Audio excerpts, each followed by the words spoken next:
Hey guys, Sean here and welcome to the F1 Word. Now this week I was going to bring you a video on Lewis Hamilton, my opinions on him and kind of where he ranks in my opinion in the pantheon of F1 greats. But then yesterday Felipe Massa decided to drop, I guess you could call it a bombshell. It's been kind of hinted at for the last few weeks, but it still came out of nowhere really yesterday, and that is that he is to retire at the end of this season from Formula One. Now that announcement, of course, has come just in time for Felipe to be able to get a final big send-off from his adoring fans in Brazil next weekend. And I can confidently say it will not just be the Brazilian fans that are missing Felipe Massa. You'll be hard pushed to find anybody that has anything against Felipe Massa. Genuinely such a nice guy, and everybody deep down inside has been rooting for him pretty much from day one, but certainly since that horror crash in 2009. And I kind of feel like Martin Brundle's tweet was echoed by so many around the world. He just simply said, "One of the good guys, farewell Felipe." Just a snippet here of Massa's quote. The Brazilian said, "I have now enjoyed 4 great years with the team, but my career in Formula One will finally come to an end this season." Once more, I would like to say a big thank you to everyone who has supported me throughout this time. My wife and my father, my whole family, my manager Nicholas, and all of my friends, colleagues and sponsors. He went on to say, "I would also like to add a huge thank you to all of the fans who have been incredibly supportive and passionate over the years. I take so many great memories with me as I prepare for my final 2 races in Brazil and Abu Dhabi, and although they will be emotional, I am looking forward to ending on a high note and preparing for a new chapter in my career." What that new chapter will be, who knows? That has been muted. It was muted last year that he might go to Formula E. That's cropped up again now, but he's retiring from Formula One, and that's all we know for sure at the moment. Now, of course, our Felipe has been around in Formula One for a long time now. He debuted in 2002 for Sauber, spent 1 year with the team before being ditched for being inconsistent, basically. And he was very erratic in his first season, to be fair to Sauber. He did pick up 4 points and a 5th place finish at the Spanish Grand Prix. That is one heck of a mouthful, before being dropped for Heinz Harald Frentzen at the end of the season. He did return to Sauber in 2004 and for 2005. He spent 2 seasons out, obviously, there, with a combined total of 23 points for the team. Solid 2 years in a car that was, at best, midfield, but a lot more competitive than Sauber are now, to be honest. Obviously, then it was on to Ferrari in 2006, where he partnered with Michael Schumacher for a season. He got 11 wins, actually, between 2006 and 2008. And of course, that heartbreaking moment in 2008 in Brazil when he just missed out on the Formula One World Championship and actually ended up with a bit of a harsh nickname from some people, referring to him or giving the title of the shortest world champion in Formula One history. Not referring to his height, of course, but actually for the amount of time he was world champion, because for 15 brief seconds, he was technically Formula One world champion, but we all know what happened there.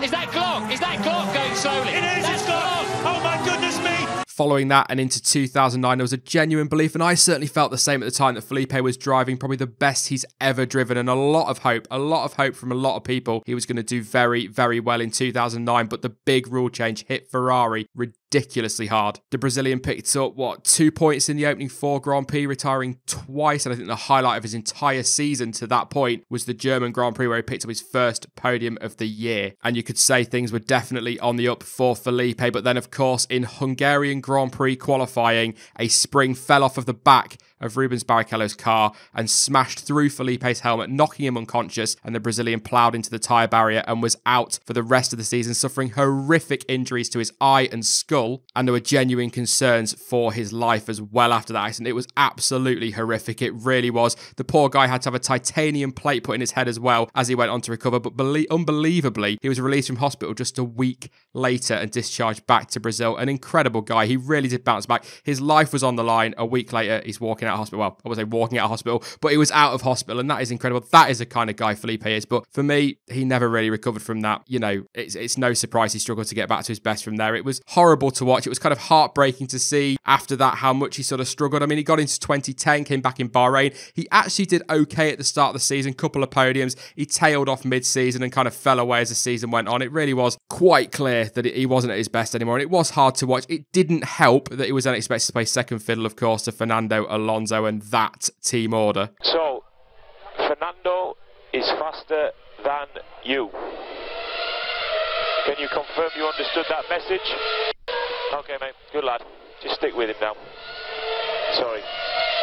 Which still winds me up to this day. You know, the guy's gone through hell. He had to play second fiddle to Michael Schumacher in 2006, And then he gets that call thrown at him just as he looks as though he's getting back to his best. You know, he's leading the Grand Prix. He looks set for his first win since Brazil 2008, and then the team go and do that. It still disgusts me. It absolutely does. But hey, that is Ferrari for you. That is what they do. And it's their team, and I guess therefore their prerogative. But the Brazilian, of course, he stuck with Ferrari, stayed loyal to them as well, all the way through to the end of 2013, but he never really got back to the heights of 2008. And that really is hard to say because he's such a nice guy, and it's really, really devastating that he never really got back to his best of form. And of course, as we know, he spent the last 4 seasons at Williams, where he's actually picked up 4 podiums. I didn't realise how many podiums he had actually. Got 2 in 2014 and 2 in 2015. And then, of course, at the end of 2016, after a season of consistent point scoring, the Brazilian announced that that was it. He was done. He announced it at Monza that he was retiring at the end of 2016. He was going to take a break from Formula One. He was being linked consistently with Formula E. Felipe Massa was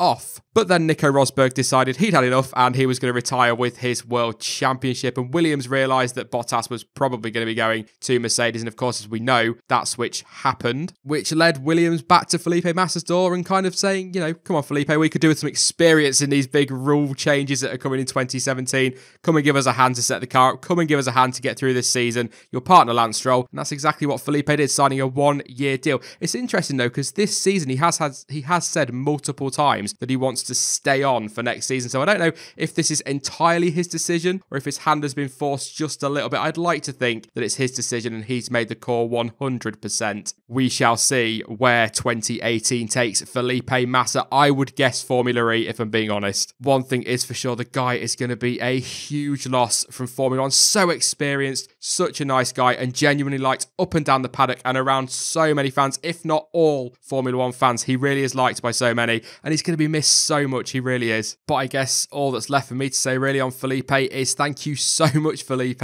It's been an absolute pleasure to watch him racing. It really has. A fantastic driver and a genuinely nice guy. Farewell, Felipe. So now I guess attention turns to who is going to partner Lance Stroll in 2018 in that vacant Williams seat. There are 3 names in the frame: Robert Kubica, Paul di Resta, and Pascal Wehrlein. Now, before I start getting slated in the comments, I am fully aware that Williams need a driver over the age of 25 years old because of that Martini deal. I'm also fully aware that Pascal Wehrlein is under 25 years old. However, despite all of that, Mercedes are still pushing very, very hard and trying to work away with Williams to get Pascal Wehrlein in that seat for 2018. Mercedes are desperate to keep the young German in the sport next season and are doing all they can to get him into the Williams team. But I'm not entirely convinced that Williams are overly keen. Obviously, as we know, Robert Kubica and Paul di Resta have both taken part in tests this season for Williams. And that, to me, kind of says that they've made their mind up that it's between those two. Almost like a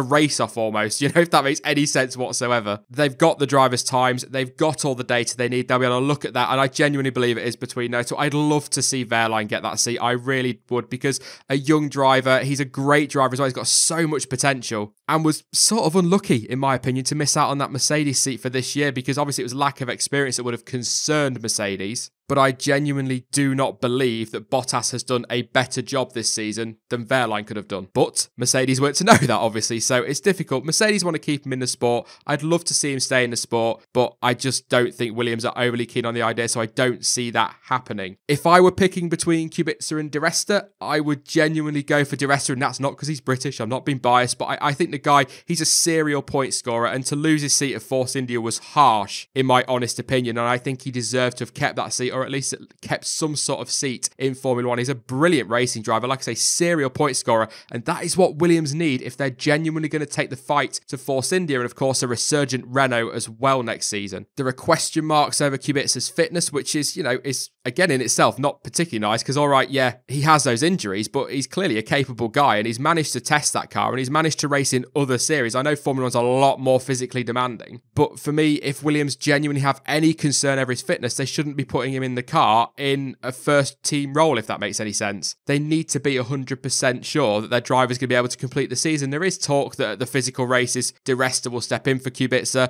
I don't like that. I don't like that at all. They need to pick one, make a decision and stick to it. Let's not do a Toro Rosso. We've got flipping driver lineups changing every other weekend because it's absolutely ridiculous. For me, I give it to di Resta, but I would totally understand why Kubica would get the drive if he were given it. And believe me, I would be as ecstatic as anybody to see Kubica come back, but I do get the impression or not the impression, kind of the feeling or the concern even that maybe Kubica being brought back is more out of nostalgia and for the publicity as well, which does concern me a little bit. But he's a capable guy. We saw what he did in 2008. He won at Canada, of course, in a car that was not the best car on the grid by a long way. He left Canada leading the World Championship. The guy is an absolute machine, and to have had the accident he had and to suffer the injuries that he suffered, to even be in contention for a Formula 1 seat is a miracle in itself. It really is absolutely incredible. Like I say, the guy is a machine, and I would not begrudge him that seat at all. I just think for Williams, it would make sense to pick up Di Resta, who you know is fit, who you know can do the whole season, and you know as well is a serial point scorer and also knows the team inside out. You're almost guaranteed consistency with the guy, and I think that is what Williams need for 2018 after a disappointing 2017. Let's be honest about it. But genuinely, guys, hand on heart, any one of those three completely deserve a shot, and I'll be happy for any of them to get it. But the one that makes sense for me is Di Resta. As for time frame, Williams have been as vague as ever, pretty much, and have simply said they'll announce a replacement in due course. But my guess would be probably a few days after Felipe Massa has said goodbye in Brazil. That would be my guess. Let him have his moment in the spotlight. Let him enjoy his final Brazilian Grand Prix, and then make the announcement. It's probably what I see happening. It could come at the end of the season, but I'm pretty sure Williams don't want this speculation going on left, right and centre any more than anybody else does. Before I go though, guys, just a couple of things I want to say. First off, 5 days ago, I uploaded a video to say thank you for 1,500 subscribers.